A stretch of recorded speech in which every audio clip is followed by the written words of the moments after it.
In the summer of 1968, when I was 9, we took our annual summer holiday at a small holiday camp at Romney Marsh near Rye in Sussex, located in the south of England. As always, we stayed in a static caravan that was typical of the era. It was basic and small, with seats that converted into beds and a curtain that could be drawn between them for privacy. Lighting came from a gas-powered mantle around the walls that my father would light in the evenings. They made a comforting noise as they burned, somehow much homier than the modern electric lighting systems of today. My parents were not wealthy, so we always catered our own meals, and our entertainment was simple. After tea in the evening, we would always go for a walk and usually end up in the camp amusement and entertainment clubhouse. Dad would have a pint of beer and Mom a sherry, and we kids enjoyed a Coke with a straw and a pack of ready salted crisps. I think you call them potato chips in America. We would never be out late, generally heading back to our caravan around 9:30 or 10. Our holidays usually took place around late August, meaning it would already be dark by that time.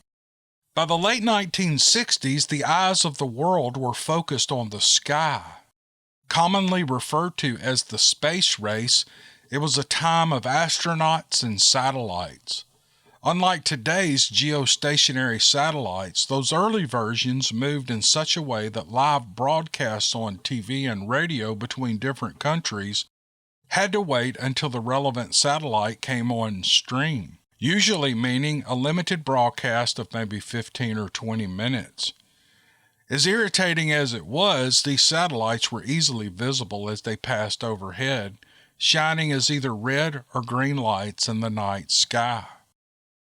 As we walked back to our caravan from the clubhouse, my mother always found great fun in getting us kids to stare at the nighttime sky, searching for those beautiful green and red lights, or any stars really.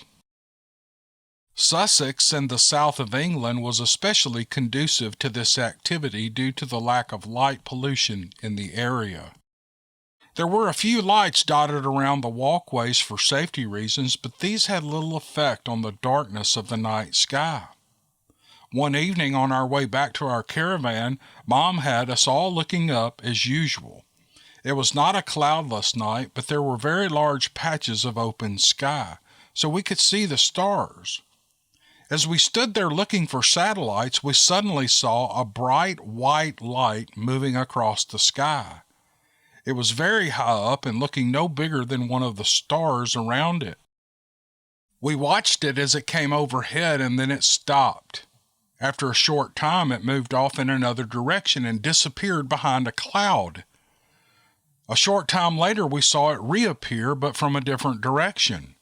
Yet again, it suddenly stood still before moving off in yet another direction. We must have watched it do this at least a few more times over perhaps 5 minutes before it eventually sped away, and then we never saw it again. We were puzzled about what we had been watching, and my mother proclaimed that it must have been a UFO. Whenever I have recounted this story over the years, I have always referred to it as a UFO simply because that's what it was. It was unidentified. It was too high for an airplane. Besides, its course was too erratic, and there were no red and green navigation lights showing, just a bright white light. A helicopter might be flown like that, but again, it was too high, and there were no additional navigation lights. I later discovered that area of Britain is considered and might still be a hotbed for UFO phenomena. I'm not suggesting that what we saw was an alien spacecraft, just that it was unidentifiable.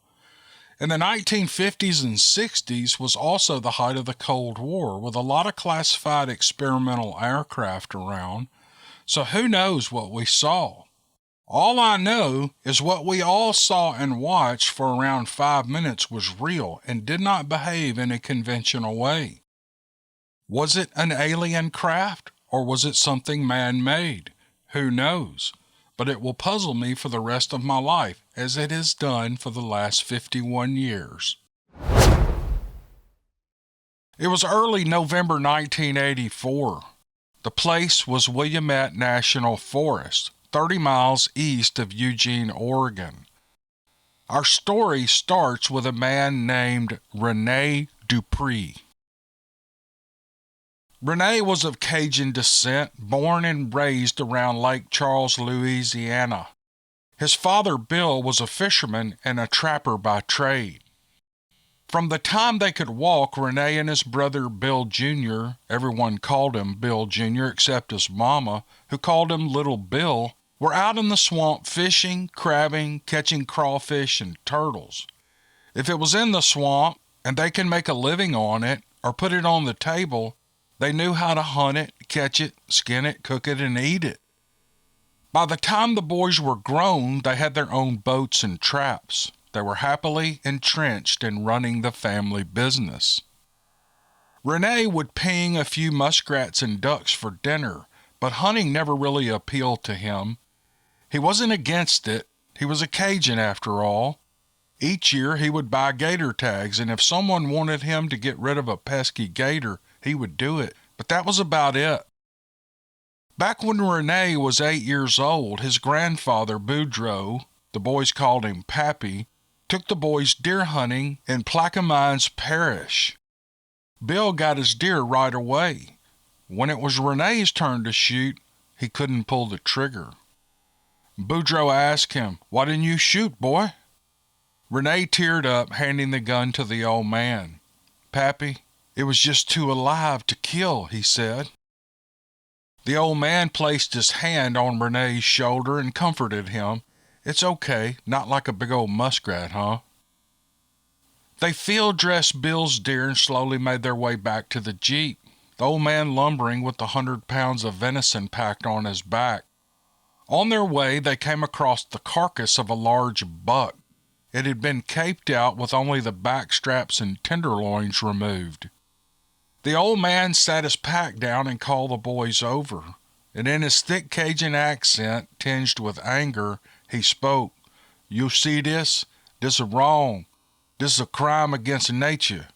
God, he put the animals here for us to eat, not to sport. No, never for trophy, never." He leaned forward to the boys for effect. "If you kill something and take that life that God gave and you don't eat it, it'd be a sin, boys." Renee rarely carried a gun on his boat. He went happily about his life in the world, marveling at nature and fishing in the swamp. In the fall of 1974, everything changed. Renee was way up a bayou in a cypress swamp checking his traps for crawfish. He found 2 of them destroyed, thrown up on the bank with the wire screen torn away. It made him angry. He could fix them well enough when he got home, but it was the insult in it. Must have been them damn Yankees, he thought. To a Cajun, anyone born outside the swamp is a Yankee. Even a Florida native would be a Yankee to a Cajun. There's a code to the swamp.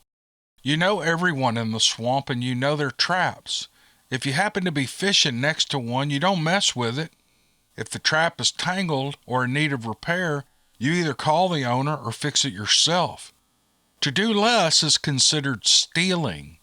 As warm as the Cajun folk are, they do not cotton to thieves. Renee, suspicious now that the thief was still in the area, cut his motor and pulled around to the next bend, hoping to catch him red-handed. The thief was there, but it wasn't a man. Renee heard the stories and believed in the swamp Sasquatch, but he had never seen one. Now there was one standing several yards down the bank, tearing up his trap. Renee was surprised. He could not believe what he was seeing. He watched silently for a moment before whispering, "What you got there, fella?" The Squatch whirled around quickly, but Renee continued speaking softly. "So you like them crawfishes, huh?" The big animal held its gaze on Renee while gathering the ends of an old shirt that it was using as a pouch to hold the stolen crawfish. Renee's boat drifted closer. "You know them's my crawfish there, fella," Renee continued soothingly. But before he could finish the sentence, and quicker than his eyes could follow, the squatch threw the trap at him, hitting him square in the chest, knocking him backwards into the water. By the time he managed to get back on his feet in the slick mud, the Sasquatch and his crawfish were gone. He stared, dumbfounded, at the spot where the creature had been, as the muck and filth dripped from his body, but all he could do now was laugh. After that, Renee spent a lot less time fishing and a lot more time poling up and down those backwaters looking for the foots. He asked all the folks he knew if they had ever seen one. He was infatuated with the beast now. He heard about a Bigfoot meeting in Mobile and he drove 100 miles to attend. He watched a film there and listened to the lectures. During the question and answer periods, he asked, "If I wanted to see one, where would be the best place to look?" They conferred with each other before declaring that the Pacific Northwest was the best place. "If that's where they are," he told himself, "then that's where I'm going to be." He quickly sold his boat, traps, and nets and other equipment, mostly to his brother, and headed for Bigfoot country. He ended up in Oregon, where he found a job working for the Forestry Service at the Willamette National Forest. Here he was able to search while on the job. It was 1984 and muzzleloading season, and Renee was checking in a man named John Scope and his 14-year-old son Danny. They were there for Danny's first deer hunt. Certain they were abiding by all of the stringent Oregon rules for youth hunters, Renee pulled out a map and showed them which trails to take to reach the regulated hunting area. Taking a hard look at the boy for the first time, he noted his pale complexion and his trembling hands. "Is he okay?" he asked the father. "Oh yeah, he's fine. Just first hunt jitters." Renee was taken immediately back to his first hunt. Mentally, he decided, since he'd worked the night shift and the sun was breaking on the horizon, that he would go up and check on the boy as soon as he got off work. He'd seen too much of himself in the kid's eyes. As Renee pulled into the gravel parking lot at the foot of the trail up to the youth hunting area, 3 gunshots rang out in rapid succession. It was a call for help. He jumped from his vehicle and ran up the steep trail, finding John waving his arms at the entry gate. "John," he yelled, "where's Danny?" "It got him," John answered through sobs. "It got my boy." "Calm down," Renee told him. "What got him?" "I don't know. It was a monster. We saw a deer through the brush, and when Danny flanked to get the better shot at him—" "Show me now," Renee demanded. John led Renee through the gate into the meadow where the thick line of small trees and brush marked the edge. Renee whispered to John, "You stay here. If you hear me holler, you come running." Then he added, "Reload your gun and be ready to shoot if need be." Before slowing, making his way through the brush line, the 200 feet or so to where the meadow opened, he'd wanted badly to see a Sasquatch, but not like this. As he drew closer, he heard a low, soft whistling sound like a flute being played ever so softly. Then, as he rounded the brush pile, he saw something that his mind could not accept. Standing there was a creature with the body of a goat, or maybe a deer or something, with long, straggly hair not quite the color of auburn, but not quite brown either. Most unbelievably, where the neck should have been sprung a torso of a boy no more than 8 years of age. The human part was pale and freckled with the long, thin arms and the typical features of a child, except for a long, red goatee on his chin. 2 small horns jutted out of the mass of red curls on his head. This strange creature stood before Danny, cupping its hands to its mouth, creating the soft, flute-like whistle. It seemed to be dancing side to side and back and forth, all the while staring into Danny's eyes. Danny never moved. He was frozen in place, mesmerized by the strangely magical creature that seemed more like something out of a Disney movie or a fairy tale than any kind of reality. It would have been comical if it weren't for its obvious intent on Danny. Renee moved forward slowly, hands up, palms forward to show that he was unarmed. In that same quiet voice he had used on that swamp squatch so many years before, he said, "Hey, fella." The beast looked towards Renee for a split second before returning his gaze to Danny. Renee continued, speaking softly. "The boy, he didn't mean no harm." The thing gestured with its chin towards Danny, and Renee continued to walk forward. "The gun, huh? Okay, I'll fix that." He walked slowly over and tried to remove the gun from Danny's grasp. But Danny was frozen in place. The gun wouldn't come free. Renee tried to lift Danny, to point him and the gun in the other direction. It was as if Danny was rooted to the ground. Renee could not even begin to lift him. So he stepped between Danny and the creature and then backed deliberately into the gun barrel until it pressed into his own flesh. If Danny tried to shoot, the bullet would have to go through him to hit the creature. At this realization, the creature quit his little dance. The tune he was playing grew a bit louder. It bowed to Renee, it leapt, and then leapt again. With a third leap, it bounded into a flash of light and was gone. Renee dove to the ground in a split second before Danny pulled the trigger. The melody of the flute was gone with the creature, replaced by the fading, distant echo of a child's laugh. At the sound of Danny's gunfire, John bolted onto the scene, frantically waving his gun. When he saw Danny standing there with Renee lying on the ground, he slowed to a stumbling walk and tried to reholster his gun, dropping it to the ground instead. Renee stood up and pushed the barrel of Danny's gun towards the ground as the boy, released from his trance, began to tremble and cry. Renee put his hand on a shaking shoulder and said, "Not like shooting a big old muskrat, is it?" "It's okay, son, it's okay," John said comfortingly. Danny looked down at the gun, still in his hand, and threw it to the ground. Through great wailing sobs, he told his father, "I don't want to hunt anymore."